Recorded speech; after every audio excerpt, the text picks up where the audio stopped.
Hello kids, welcome back to the class of General Knowledge Part 3 and we're back again with a new chapter in this new class. So kids, चलिए आज का ये chapter हम शुरू करते हैं.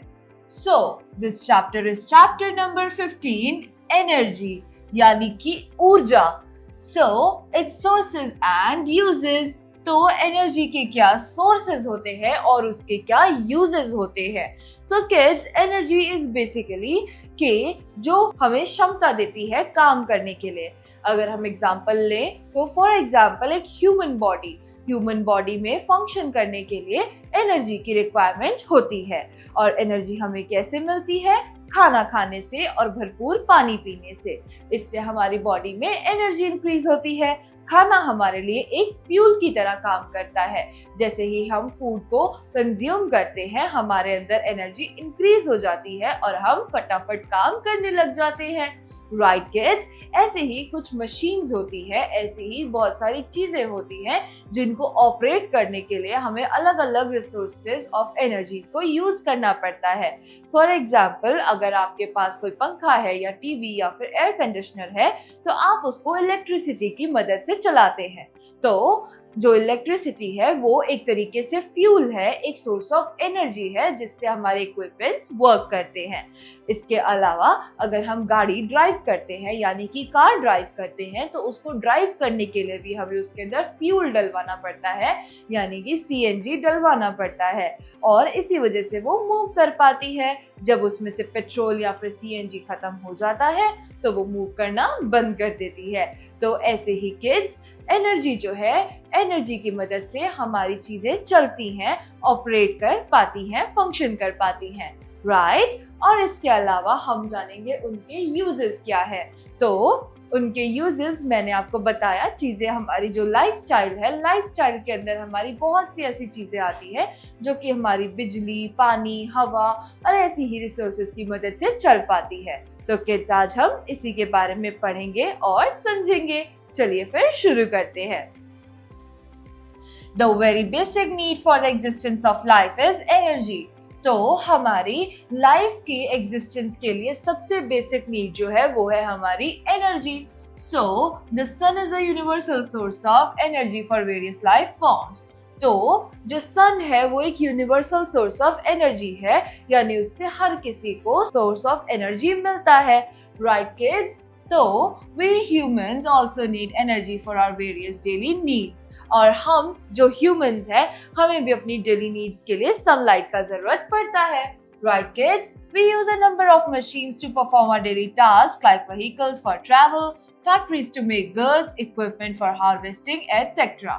So kids, हमें जो एनर्जी है उसके भी बहुत सारे काम पड़ते हैं.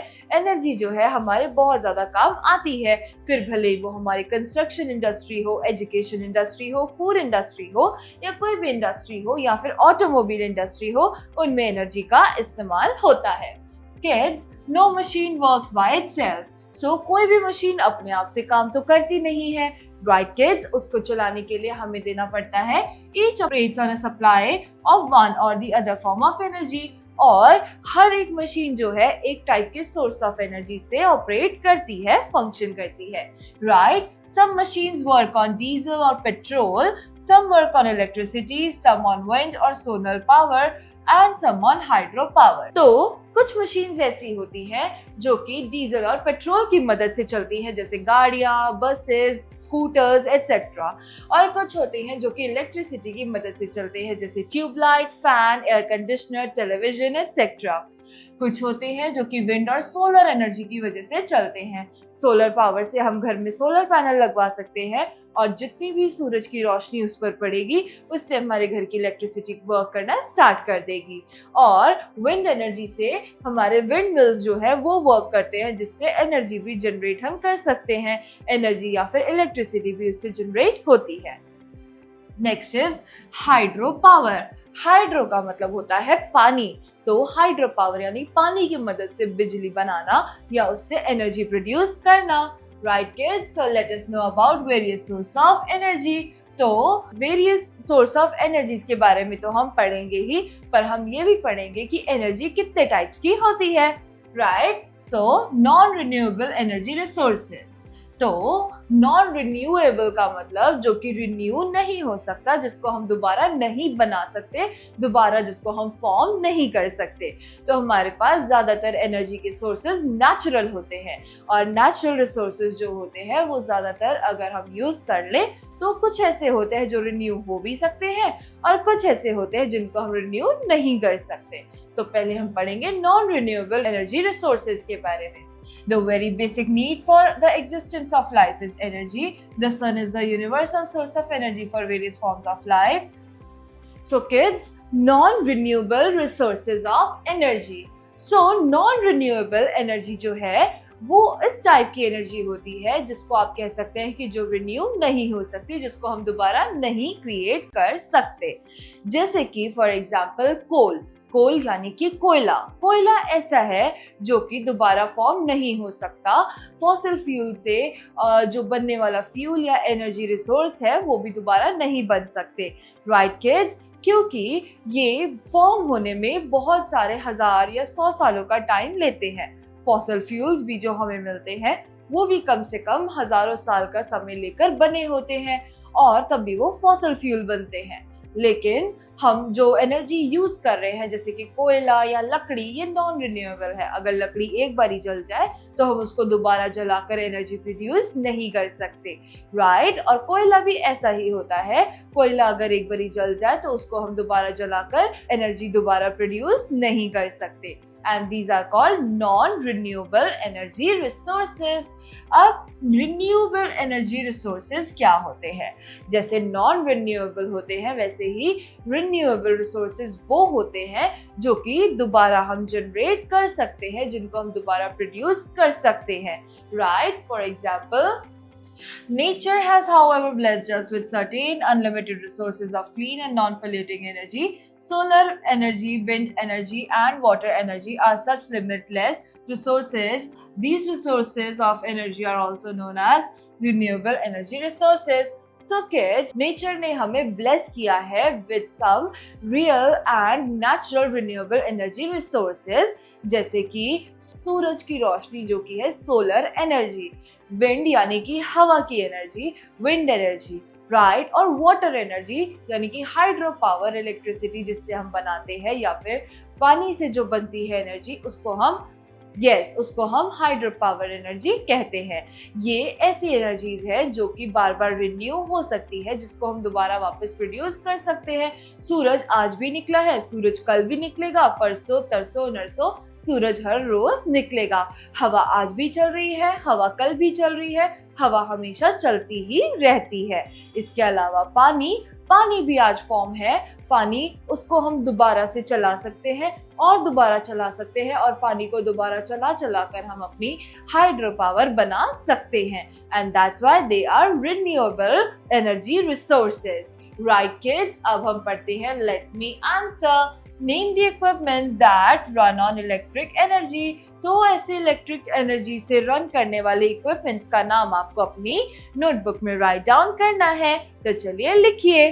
चलिए आगे बढ़ते हैं। नंबर 1 है एनर्जी क्विज।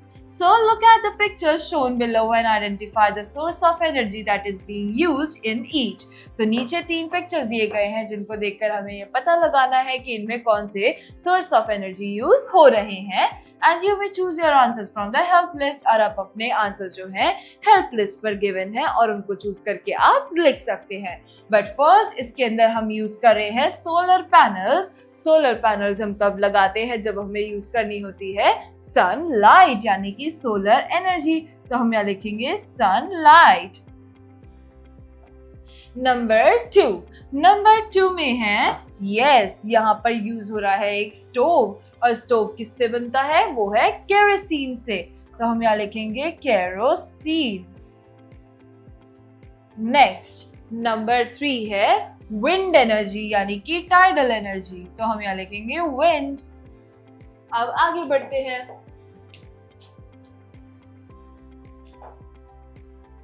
नंबर 4 पर है एक बस का इमेज। और बस कैसे चलती है हमारी? बस चलती है, it moves with the help of CNG, compressed natural gas। Right kids, CNG का फुल फॉर्म है compressed natural gas. Number 5, aeroplane. अब किड्स, एरोप्लेन को उड़ने के लिए बहुत ही हैवी सोर्स ऑफ एनर्जी का रिक्वायरमेंट रहता है। वो नॉर्मल CNG से मूव नहीं कर सकता क्योंकि उसको आसमान में उड़ना होता है, हजारों किलोमीटर तक ट्रैवल करना होता है। इसलिए इसमें यूज होता है aviation turbine fuel which means ATF। तो हम यहाँ लिखेंगे ATF which is aviation turbine fuel, right. Number 6 में आप देख सकते हैं कि पानी का इस्तेमाल इसमें हो रहा है और ये है वाटर एनर्जी। तो हम यहाँ लिखेंगे वाटर यानी कि hydro power energy, right kids. Number 7, तो मेट्रो में आपने ट्रैवल तो बहुत किया होगा और आप ये देख सकते हैं कि यहाँ पर कितनी सारी वायर्स और केबल्स कनेक्टेड है। ये क्यों है? Because a metro moves and run with the help of electricity, right kids. So यहाँ हम लिखेंगे इलेक्ट्रिसिटी। नंबर 8 पर है ये आग है। आग किस पर लगाई जाती है? लकड़ी पर। तो ये है वुड, राइट। चलिए अब हम अगला पढ़ते हैं। Okay, so answer the following questions. नीचे दिए गए प्रश्नों का उत्तर दीजिए। Number 1, name any 2 non polluting energy resources. तो किसी एक नॉन पोल्यूटिंग एनर्जी रिसोर्स का नाम बताइए। तो वो क्या है? वो है water energy, water. Number 2, name any 2 polluting energy resources. तो कोई 2 पोल्यूटिंग एनर्जी रिसोर्सेज का नाम बताइए। वो है solar and water. So kids, number 1 का आंसर है it is solar and wind energy. Solar and wind energy से कोई भी पोल्यूशन नहीं होता। Number 2, name any 2 polluting energy sources. So ऐसे 2 रिसोर्सेज जिससे पोल्यूशन होता है। So it's kerosene and coal. Number 3, which one of the following is best suited for setting up near the coastal areas? Coastal areas के पास लगाने के लिए इनमें से सबसे बेस्ट कौन सा है? Right? तो उसमें solar energy, B wind energy farms, C coal based power plants. Best option है wind energy farms. Next, so number 4, name one non-renewable resource which is non-polluting. ऐसा एक नॉन रिन्यूएबल रिसोर्स का नाम बताइए जो कि नॉन पोल्यूटिंग है। It is वो है न्यूक्लियर एनर्जी। सो किड्स, हमारी ये एक्सरसाइज भी होती है कंप्लीट। चलिए अब पढ़ते हैं info bits. Biofuels like ethanol and biodiesel are mainly derived from the Jatropha plant which is cultivated widely in India and abroad. तो बायोफ्यूल्स जो है जैसे कि एथेनॉल एंड बायोडीजल वो ज्यादातर डिराइव किए जाते हैं जेट्रोफा प्लांट से जो कि इंडिया और अब्रॉड की कंट्रीज में पाए जाते हैं, right. So with this kids we are done with another chapter of General Knowledge Part 3. We will be back again in a new class with a new video. Till then, bye-bye, take care and thank you kids.